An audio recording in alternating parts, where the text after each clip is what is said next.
بسم اللہ الرحمن الرحیم۔ میں اکیلی لڑکی دوسرے شہر کام کرنے آئی تھی، لیکن لوگوں کے ڈر سے مرد بن کے رہتی تھی۔ ایک بنگلے میں مالی کی نوکری مل گئی۔ کچھ ہی دن ہوئے تھے کام کرتے ہوئے جب مالکن نے مجھ پر الزام لگا دیا کہ ان کے پیٹ میں میرا بچہ ہے۔ میں نے فوراً سب کو حقیقت بتا دی کہ میں لڑکی ہوں، لیکن مالکن نہ مانی، اور جب ٹیسٹ کروایا تو میری جان نکل گئی، کیونکہ میرا نام چاندنی ہے اور میں اپنے ماں باپ کی اکلوتی اولاد تھی۔ میرے بعد میرے 2 بہن بھائی اور ہوئے تھے، لیکن وہ بچ نہ سکے تھے، اس لیے میرے ماں باپ کی امیدوں کا واحد مرکز میں ہی تھی۔ میرے ماں باپ ایک بنگلے میں کام کرتے تھے اور ہم تینوں ایک سرونٹ کوارٹر میں رہتے تھے۔ میرے ماں باپ مجھے پیار سے چاندی بلایا کرتے تھے، کیونکہ میرا رنگ بہت سفید اور چمکیلا تھا۔ لگتا ہی نہیں تھا کہ کسی کام کرنے والی کی بیٹی ہوں میں۔ ایسا لگتا تھا کہ میں اسی بنگلے کی مکین ہوں، اور نوکر کی نہیں بلکہ مالک کی بیٹی ہوں۔ زندگی کے 10 سال ہم نے اس بنگلے میں کام کرتے ہوئے گزار دیے۔ میری ماں گھر کی صفائی ستھرائی کرتی تھی اور ابا مالی تھے۔ وہاں میری دوستی شزا اور شان سے ہو گئی تھی، جو مالکن کے بچے تھے۔ مالکن بہت اچھی تھی، مجھے اکثر شزا کے کپڑے دے دیتی تھی اور کھانا بھی اپنے ساتھ کھلاتی تھی۔ میں ان دونوں کے ساتھ ہی شام میں تھوڑا بہت پڑھ بھی لیتی تھی، کیونکہ میں گورنمنٹ اسکول جاتی تھی اور وہاں بالکل بھی اچھی پڑھائی نہیں ہوتی تھی، تو شزا اور شان اپنے ساتھ ساتھ مجھے بھی پڑھا دیتے تھے۔ زندگی بڑی اچھی گزر رہی تھی اور مجھے زمانے کے سرد و گرم کا کوئی اندازہ نہیں تھا، کیونکہ میری دنیا تو بس اسکول اور اسکول سے گھر تک ہی محدود تھی۔ مالکن کے شوہر باہر کے ملک ہوتے تھے اور کبھی کبھار ہی آتے تھے۔ ایک دن کچھ یوں ہوا کہ مالکن کے شوہر باہر سے آئے ہوئے تھے۔ اماں کو انہوں نے چائے کا بولا تھا اور اماں گھر کے دوسرے کاموں میں مصروف تھی، تو میں نے اماں کو بولا، اماں آپ رہنے دو، اپنا کام کرو، میں چائے بنا کر بڑے صاحب کو لے آتی ہوں۔ میں چائے بڑی اچھی بناتی تھی۔ بڑے صاحب نے پی تو ان کو بہت پسند آئی۔ میری کمر تھپ تھپاتے انہوں نے مجھے شاباش دی۔ پھر یہ سلسلہ یہیں نہیں رکا، بلکہ وہ ہر دوسرے تیسرے دن مجھے اپنے پاس بٹھا کر ڈھیروں باتیں کرتے اور پیار کرتے۔ میں 10 سال کی تھی، مجھے تو سمجھ ہی نہیں آتا تھا کہ وہ کتنے غلط انداز سے مجھے چھوتے ہیں۔ اماں نے ایک بار دیکھا تو مجھے کمرے میں بلا کر میری خوب پٹائی کی اور کہا، خبردار اگر آئندہ بڑے صاحب کے پاس بھی نظر آئی تو۔ اس دن کے بعد سے میں نے ان کے بلانے پر بھی نہ جانا شروع کر دیا۔ ایک روز مالکن کے تمام گھر والے کہیں شادی پر گئے ہوئے تھے۔ میں شزا اور شان کے بغیر بہت بور ہو رہی تھی۔ کچھ دیر بعد بڑے صاحب آئے اور مجھے چائے بنانے کا کہہ کر اپنے کمرے میں چلے گئے۔ اس روز اماں بھی گھر پر نہیں تھی اور ابا بھی، دونوں بازار گئے ہوئے تھے۔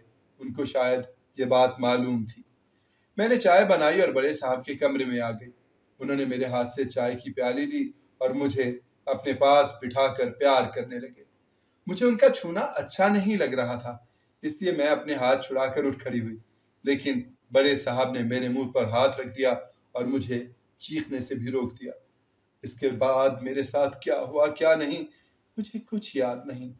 ہوش آیا تو اپنے ماں باپ کو اپنے سرہانے دیکھا، جو پریشان کھڑے تھے۔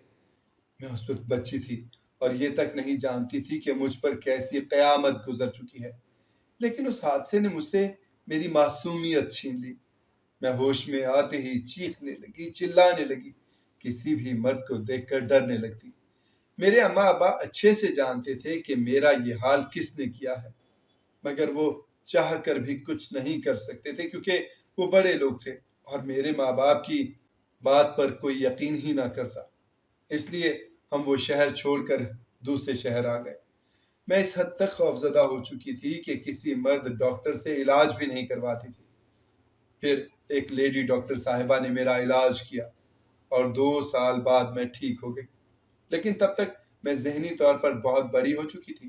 میں سمجھ چکی تھی کہ لڑکیوں کے پاس جو قیمتی چیز ہوتی ہے وہ عزت ہوتی ہے، جو میرے پاس اب نہیں رہی تھی۔ میرا تو دنیا سے دل ہی اچاٹ ہو گیا تھا۔ اماں کے بار بار کہنے کے باوجود بھی میں گھر سے نہ نکلتی، یہاں تک کہ میں نے اسکول جانے سے بھی منع کر دیا۔ مجھے لگا تھا کہ حالات اب شاید ٹھیک ہو جائیں گے، مگر لگتا تھا کہ آزمائشیں ابھی شروع ہوئی ہیں۔ میں اس وقت 16 سال کی تھی جب ایک ایکسیڈنٹ میں میرے باپ کا انتقال ہو گیا۔ وہ محنت مزدوری کرتا تھا تو ہم دونوں ماں بیٹی کھاتے تھے۔ باپ کے مرنے کے بعد فاقے شروع ہو گئے۔ مجبوری میں میری ماں کو گھر سے باہر نکلنا پڑا۔ وہ مجھے گھر میں چھوڑ کر خود کام کرنے باہر چلی جاتی اور میں گھر میں ہی اس کا انتظار کرتی رہتی۔ یہ بات محلے کے سارے لوگوں کو پتہ چل گئی کہ میں گھر میں اکیلی رہتی ہوں۔ ایک دن ایک اوباش آوارہ لڑکا دیوار پھلانگ کر ہمارے صحن میں آ گیا۔ میں نے شور مچا دیا تو وہ بھاگ گیا، لیکن اب میں سمجھ چکی تھی کہ میں اپنے گھر میں بھی محفوظ نہیں ہوں۔ اس واقعے کے بعد اب میں اماں کے بغیر گھر میں اکیلی نہیں رہ سکتی تھی، اس لیے اماں جہاں کام کرنے جاتی مجھے ساتھ لے جاتی۔ لوگوں کی حوث پرست نظروں سے بچانے کی خاطر اماں مجھے ایک بڑی سی چادر میں لپیٹ دیتی، مگر وہ کہاں جانتی تھی کہ یہ معاشرہ تو قبر میں پڑی لڑکیوں کو نہیں چھوڑتا۔ میں تو پھر زندہ جیتی جاگتی لڑکی ہوں۔ سب لوگوں کو پتا تھا کہ ہم دونوں اکیلی اور بے سہارا عورتیں ہیں اور کوئی مرد ہمارے سر پر نہیں، اسی لیے ہمارے ساتھ کوئی جو چاہے وہ کر سکتا ہے۔ محلے کے ایک اوباش لڑکے نے امی سے میرا رشتہ مانگا اور دھمکیاں بھی دینے لگا۔ دیکھ بھائی، اگر تیری بیٹی نے میرے ساتھ شادی نہ کی تو اس کے ساتھ اچھا نہیں ہوگا، میں اسے اٹھا کر لے جاؤں گا۔ وہ روز گھر کے باہر آ کر تماشا کرتا، پورا محلہ اکٹھا ہو جاتا۔ ہم ماں بیٹی صورتحال سے بہت پریشان تھے۔ آخر ایک رات چوری چوری ایک بار پھر ہم ماں بیٹی کو وہ شہر چھوڑنا پڑا۔ ٹرین میں بیٹھ کر ہم دونوں ماں بیٹی خوب روئے۔ سمجھ نہیں آ رہا تھا کہ زندگی اتنا کیوں ہمیں آزما رہی ہے۔ اماں نے چاہا کہ میری شادی کر دیں، مگر مجھے تو مرد کے نام سے ہی نفرت ہو چکی تھی۔ نئے شہر میں اماں نے ایک کمرہ کرائے پر لے لیا اور ہم رہنے لگے۔ اماں نے لوگوں کے گھروں میں کام کرنا شروع کر دیا۔ ایک دن اماں کچھ کپڑے لے کر آئی، وہ لڑکوں والے تھے۔ کہنے لگی، جس بیوی کے گھر میں کام کرتی ہوں نا، ان کے بس لڑکے ہی لڑکے ہیں، اس لیے انہوں نے یہ پرانے کپڑے دے دیے، اب تو یہی پہن لے، کون سا تو نے گھر سے باہر جانا ہے۔ میں نے لڑکوں والے کپڑے پہن لیے۔ اسی دن اتفاق سے اماں کی طبیعت خراب ہو گئی تو مجھے ہی اسے لے کر سول ہاسپٹل جانا پڑا۔ وہاں ڈاکٹر نے مجھے کہا، لڑکے، اپنی ماں کا خیال رکھا کرو۔ ڈاکٹر اور کچھ بھی کہہ رہا تھا، مگر میں نے نوٹ کیا کہ سب مجھے لڑکا ہی سمجھ رہے تھے۔ کوئی بھی لڑکی جان کر عجیب نظروں سے نہیں دیکھ رہا تھا۔ میں اماں کا خیال رکھنے لگی، مگر اب اس کی طبیعت خراب رہنے لگی تو مجھے باہر نکلنا پڑا۔ میں اس کی جگہ کام پر جانے لگی، مگر مجھے جلد ہی اندازہ ہو گیا کہ اکیلی لڑکی کو سب مفت کا مال ہی سمجھتے ہیں۔ اسی دوران اماں کا انتقال ہو گیا۔ میں بہت روئی، اب میرا دنیا میں کوئی نہیں تھا۔ میں نے اب اپنی زندگی کی گاڑی کا پہیا خود چلانا تھا، اس لیے مردوں والے کپڑے اور جوتے پہنے، بال بھی چھوٹے چھوٹے کروا لیے اور مفلر گلے میں لپیٹ کر میں نے مکمل طور پر ایک مرد کا روپ دھار لیا۔ لوگوں کے ڈر سے میں مرد بن کر رہنے لگی۔ کام کاج تو مجھے کوئی آتا نہیں تھا، صفائی وغیرہ کے لیے لوگ عورتوں کا انتخاب کرتے ہیں، اس لیے مجھے یہاں کام نہیں مل رہا تھا۔ پھر ایک بنگلے میں مالی کی نوکری کسی نے کہہ کر لگوا دی۔ میں وہاں جا کر رہنے لگی اور کام کرنے لگی۔ سب کو یہی پتا تھا کہ میں ایک لڑکا ہوں۔ میں لڑکا بن کر اور خوبصورت لگنے لگی تھی، مگر مجھے اب کوئی ڈر نہیں تھا، کیونکہ لوگ لڑکیوں کو ہراس کرتے ہیں، لڑکوں کو نہیں۔ میں جس بنگلے میں کام کرتی تھی وہاں ایک بیگم صاحبہ اور ان کے شوہر رہتے تھے۔ نوکروں کی کمی نہیں تھی کیونکہ وہ لوگ بہت امیر تھے۔ مالکن کے شوہر صبح کے گئے رات کو واپس آتے تھے۔ مجھے بعد میں پتا چلا کہ اصل میں وہ میاں بیوی نہیں بلکہ بہن بھائی تھے۔ میرا کام مالی کا تھا، مگر مالکن مجھے گھر کے اندر کے کاموں کے لیے بھی کبھی کبھی آواز دے دیتی تھی۔ ایک دن صفائی کرنے والی ماسی چھٹی پر تھی تو مالکن نے مجھے آواز دے کر گھر کے اندر بلا لیا اور کہا، یہ پورے گھر کی صفائی کر دو۔ میں چپ چاپ اپنے کام میں لگ گئی۔ سارے گھر کی صفائی کرنے کے بعد جیسے ہی ایک کمرے کا دروازہ کھولنے لگی، اسی وقت مالکن نے مجھے روک دیا اور کہنے لگی، اس کمرے کو چھوڑ دو، اس کی صفائی کی ضرورت نہیں ہے، اور خبردار آج کے بعد اس کمرے کی طرف آنا بھی مت۔ مجھے بڑی حیرت ہوئی کیونکہ کمرے سے کسی کے کراہنے کی آواز آ رہی تھی، جیسے کوئی بڑی اذیت میں ہو۔ میں اندر دیکھنا چاہتی تھی کہ کون ہے، مگر مالکن کے ڈر کی وجہ سے واپس آ گئی۔ مالکن کی حرکتیں مجھے بڑی مشکوک اور عجیب لگتی تھیں۔ صاحب کی غیر موجودگی میں جانے ان کے کون کون سے رشتہ دار گھر آ جاتے تھے۔ مجھے ابھی وہاں کام کرتے اتنے دن نہیں ہوئے تھے، اس لیے میں اپنے کام سے کام رکھتی تھی۔ آہستہ آہستہ میں محسوس کرنے لگی کہ مالکن مجھ میں دلچسپی لینے لگی ہے۔ وہ بہانے بہانے سے مجھے اندر بلانے لگی، کبھی صفائی کے بہانے اور کبھی کھانا پکانے کے بہانے۔ مجھے مالکن کی نیت ٹھیک نہیں لگ رہی تھی۔ اتنے دنوں میں یہ سمجھ چکی تھی کہ وہ اچھے کردار کی لڑکی نہیں ہے، اس سے دور رہنا ہی مناسب ہے، مگر ایک دن تو مالکن نے مجھے کہہ ہی دیا۔ وہ میرا ہاتھ پکڑ کر کہنے لگی، تم بہت خوبصورت ہو لڑکے، مجھے تم سے دوستی کرنی ہے، دوستی کر لو مجھ سے۔ میں نے اس کے ہاتھ جھٹکتے ہوئے کہا، مالکن آپ مجھے غلط لڑکا نہ سمجھے، میں ایسا ویسا لڑکا نہیں ہوں، آپ میری مالکن ہیں، دوبارہ مجھے ایسی فضول باتیں نہ کہیے گا۔ مالکن کے چہرے سے لگ رہا تھا کہ جیسے اسے بہت غصہ آیا ہو، مگر اس وقت اس نے مجھے جانے دیا۔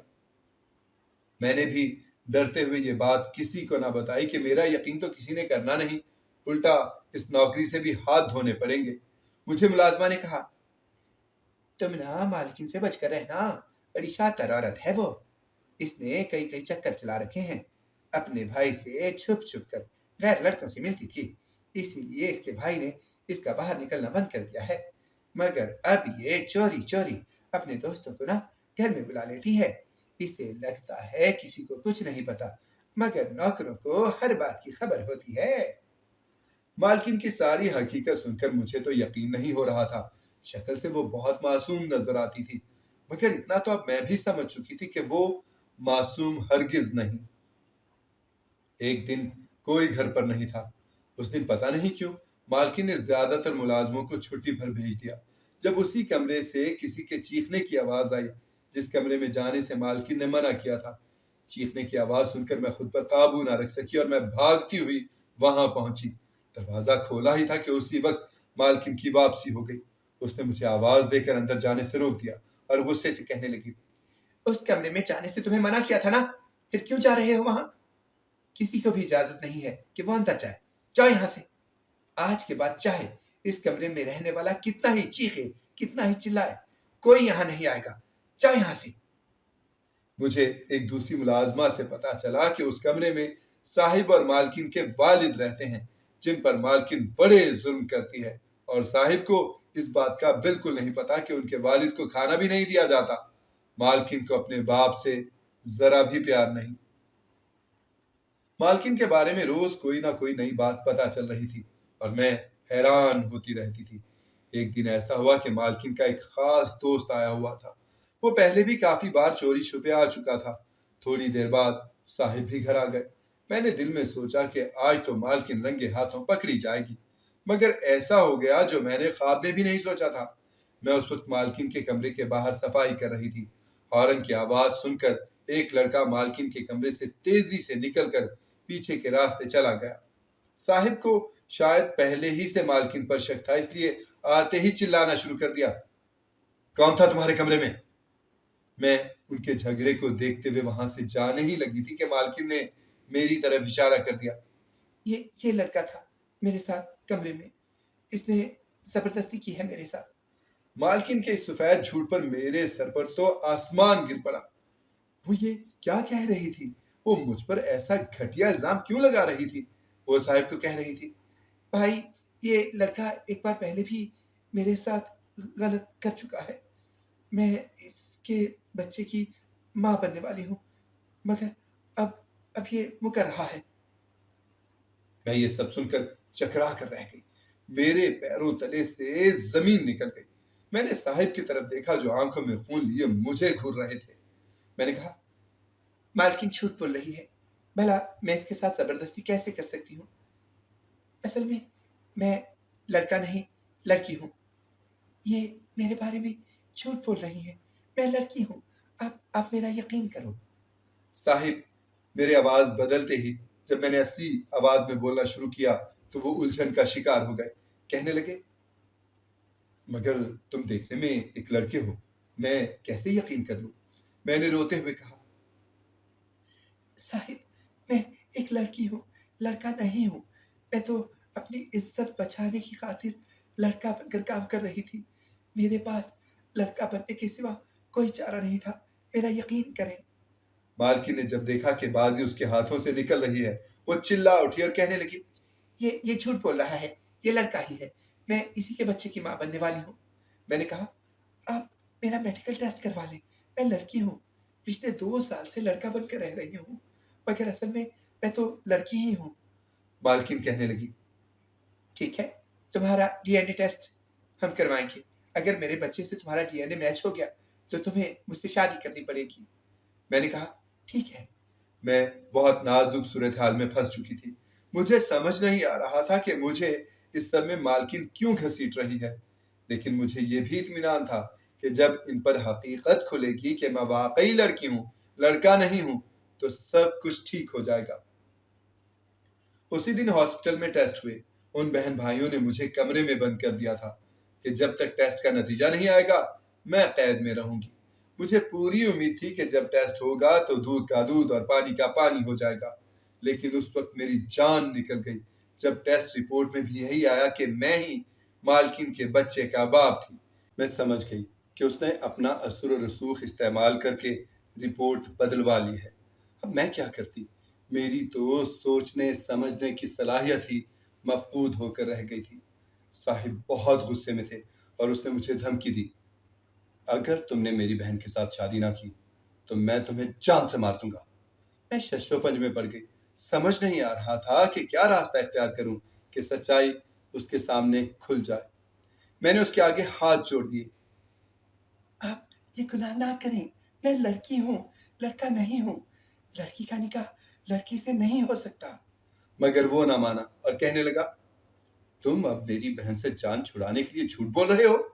کان کھول کر سن لو، شام کو تمہارا نکاح ہوگا میری بہن کے ساتھ، اور لازمی ہوگا۔ میں رو رو کر اللہ سے فریاد کرنے لگی کہ کسی طریقے سے مجھے بچا لے۔ میں کس طرح صاحب کو یقین دلاتی کہ میں ایک لڑکی ہوں۔ شام کو اس نے مجھے کمرے سے باہر نکالا اور اپنے ساتھ کھینچ کر باہر لایا۔ باہر مولوی صاحب بھی آ چکے تھے۔ صاحب کہنے لگا، آپ سب یہاں بیٹھے، میں کمرے سے اپنے بابا کو لے کر آتا ہوں۔ وہ اسی کمرے کا دروازہ کھولنے لگا جس کو کھولنے سے مالکن منع کرتی تھی۔ تھوڑی دیر بعد وہ جس شخص کو ویل چیئر پر بٹھا کر آگے لایا، اسے دیکھ کر میرے تو آسان خطا ہو گئے، رونگٹے کھڑے ہو گئے۔ میں اس شخص کو کیسے بھول سکتی تھی؟ اتنے سالوں سے اس کے خوف کے ساتھ جیتی رہی تھی، پھر بھلا میں اسے کیسے نہ پہچان پاتی؟ میں ڈرتے ہوئے چیخنے لگی۔ وہ وہی صاحب تھا جن کے گھر میرے امی بابا شروع سے کام کرتے تھے، وہ وہی تھا جنہوں نے میری معصومیت مجھ سے چھین لی تھی۔ جانے مجھ میں اتنا حوصلہ کہاں سے آ گیا کہ میں نے آگے بڑھ کر اس شخص کے منہ پہ تھپڑ مار دیا اور کہا، یاد کرو کہ میں کون ہوں۔ مالکی نے آگے بڑھ کر مجھے پیچھے کھینچا اور کہا، تمہاری ہمت کیسے ہوئی میرے بابا پر ہاتھ اٹھانے کی؟ میں نے اسے پیچھے دھکا دے کر کہا، کیونکہ میں چاندنی ہوں، فقیر حسین اور نجمہ کی بیٹی، جو 10 سال تک تم لوگوں کے گھر میں نوکری کرتے رہے تھے۔ میں وہی ہوں جو بچپن میں تم لوگوں کی دوست ہوا کرتی تھی، جسے تم لوگ چاندی کہتے تھے، اور میں وہی لڑکی ہوں جس کی عزت تمہارے اس گھٹیا باپ نے خراب کرتی تھی۔ اس شخص نے میرے آگے ہاتھ جوڑ دیے اور مجھ سے معافیاں مانگنے لگا۔ وہ صاحب شان تھا اور وہ مالکن شزا تھی، دونوں میرے بچپن کے دوست تھے۔ دونوں کو ہی یقین نہیں آ رہا تھا کہ میں زندگی کے اس موڑ پر یوں سامنے آ جاؤں گی۔ شان نے میرے سامنے ہاتھ جوڑ دیا اور کہا، ہمیں معاف کر دو، تمہاری بددعا نے اس گھر کو پچھلے 14 سال سے سکون سے نہیں رہنے دیا۔ اور پھر وہ مجھے ساری کہانی سنانے لگا۔ تم لوگوں کے گھر سے جانے کے بعد امی اور بابا میں بہت جھگڑا ہوا۔ امی کو یقین تھا کہ ان کی ملازمہ جھوٹ نہیں بول سکتی کیونکہ وہ بابا کی عیاش فطرت سے بھی واقف تھیں۔ پھر وہ گھر چھوڑ گئی اور کہا کہ وہ اس گھر میں اب واپس نہیں آئیں گی۔ میری امی بہت اچھی تھی اور بابا بہت برے۔ بابا نے ہمیں امی کے پاس جانے نہیں دیا اور اپنے پاس ہی روک لیا۔ میری امی کی نانا نے دوسری شادی کروا دی اور بابا نے بھی دوسری شادی کر لی۔ ہم بہن بھائی اس ساری صورتحال میں بہت ڈپریسڈ ہو چکے تھے۔ پھر میری چھوٹی پھپھو عین اپنی شادی کے دن کسی کے ساتھ بھاگ گئی۔ کچھ عرصے کے بعد بابا کی دوسری بیوی بھی کسی اور کے ساتھ رنگے ہاتھوں پکڑی گئی اور پھر وہ بھی بابا کو چھوڑ کر چلی گئی۔ یہیں سے بابا کی بربادی کا آغاز ہوا۔ اللہ نے تمہارے ساتھ کیے گئے ظلم اور زیادتی کا بدلہ لینا شروع کر دیا۔ میں تو لڑکا تھا، سارا دن باہر گزارا تھا، مگر مجھے معلوم نہیں تھا کہ شیزا کن کاموں میں پڑ گئی ہے۔ جب پتہ چلا تو یہ بہت بگڑ چکی تھی، اسی لیے میں نے اس کا گھر سے نکلنا بند کر دیا۔ بابا کی بہت بدنامی ہو چکی تھی اور انہوں نے گھر سے باہر نکلنا بھی بند کر دیا تھا۔ انہی دنوں بابا کو بھی فالج کا اٹیک ہو گیا۔ پھر ہم وہ شہر چھوڑ کر یہاں آ گئے۔ تمہارے ساتھ غلط ہوا تھا، اس کی سزا ہم پورے گھر والوں کو ملی، صرف تمہاری نہیں، ہم سب کی زندگیاں بھی خراب ہو گئیں۔ میرے بابا کو سکون نہیں ہے، یہ ہر پل تڑپتے رہتے ہیں۔ مجھے سچائی تب پتہ چلی جب میں بڑا ہوا۔ میں نے تم لوگوں کو ڈھونڈنے کی بہت کوشش کی مگر تم لوگ نہیں ملے۔ شیزا بھی یہ سب سن رہی تھی۔ اس نے میرے پیر پکڑ لیا اور کہنے لگی، مجھے معاف کر دو، میں نے تم پر الزام لگایا۔ اصل میں جس لڑکے سے پیار کرتی تھی اس نے مجھ سے شادی سے انکار کر دیا تھا۔ میں نے اپنی عزت بچانے کی خاطر تم پر الزام لگا دیا۔ ڈی این اے کی رپورٹ بھی میں نے بدلوائی تھی کیونکہ میں اپنے بچے کو جلد از جلد کسی کا نام دینا چاہتی تھی۔ میں نے کہا، اب تو تم سب کو یقین آ گیا نا کہ میں لڑکی ہوں، لڑکا نہیں ہوں۔ اب مجھے جانے دو یہاں سے، تم لوگ جانو اور تمہارا باپ۔ میں تمہارے باپ کو کبھی معاف نہیں کر سکتی جس نے مجھ سے میرا بچپن اور میرے خواب چھین لیے۔ شان نے مجھے روک لیا اور کہنے لگا، میں تم سے ابھی اور اسی وقت نکاح کرنا چاہتا ہوں چاندی۔ مگر میں نے منع کر دیا۔ میں اس گھر میں کیسے جا سکتی تھی جس گھر میں وہ شخص رہتا تھا جس سے میں حد سے زیادہ نفرت کرتی تھی۔ میں اس گھر سے چلی آئی۔ میں جانتی تھی شان اپنے باپ کو اس حال میں چھوڑ نہیں سکتا۔ میں نے کہیں اور نوکری کر لی۔ پورا سال گزر گیا۔ میں نے اپنی زندگی یوں ہی لڑکا بن کر گزارنے کا فیصلہ کر لیا تھا۔ مجھے شان اچھا لگا تھا مگر میں اس سے شادی نہیں کر سکتی تھی، اس لیے سب کچھ بھول بھال کر زندگی نئے سرے سے شروع کی۔ 1 سال بعد کی بات تھی، میں اپنے کام پر جا رہی تھی جب راستے میں مجھے شان ملا۔ کہنے لگا، میں آج بھی تم سے یہی پوچھنے آیا ہوں، کیا تم مجھ سے شادی کرو گی؟ اور ہاں، انکار کرنے سے پہلے یہ جان لینا کہ جس شخص کی تم صورت تک نہیں دیکھنا چاہتی وہ مر چکا ہے۔ 1 مہینہ پہلے بابا کا انتقال ہو گیا ہے۔ شیزا کو بھی میں نے اس کے گھر کا کر دیا ہے۔ اب میں اکیلا ہوں اور تمہارا ساتھ چاہتا ہوں چاندی۔ میں نے سوچا کہ اب میرے پاس بھی کوئی آسرا اور سہارا نہیں، کب تک میں یوں ہی لڑکا بن کر زندگی گزاروں گی؟ مجھے بھی تو زندگی جینے کا حق ہے۔ میرا بھی دل چاہتا تھا کہ مجھے خوشیاں ملیں۔ میں نے شان کو ہاں کر دی اور ہماری شادی ہو گئی۔ آج میرے 2 بچے ہیں۔ میں اپنے میاں کے ساتھ بہت خوش ہوں۔ شیزا جیسی اچھی لڑکیاں بھی راہ راست سے بھٹک جاتی ہیں مگر اللہ نے اسے بھی ہدایت دے دی تھی۔ وہ اکثر اپنے بچوں کے ساتھ ہمارے گھر آتی ہے تو ہم مل کر بیتے دنوں کو بہت یاد کرتے ہیں۔ ان دونوں کو لگتا ہے کہ شاید میں نے ان کے باپ کو معاف کر دیا ہے مگر میں نے اپنا بدلہ حشر کے دن کے لیے چھوڑ رکھا ہے۔ مجھے یقین ہے کہ اللہ بہترین انصاف کرے گا۔ اگر آپ کو ہماری کہانی پسند آئی ہے تو ہمارے چینل کو سبسکرائب کریں، لائک کریں، شیئر کریں اور بیل آئیکن پریس کرنا نہ بھولیے گا تاکہ ہماری ہر آنے والی ویڈیو آپ کو بر وقت مل سکے۔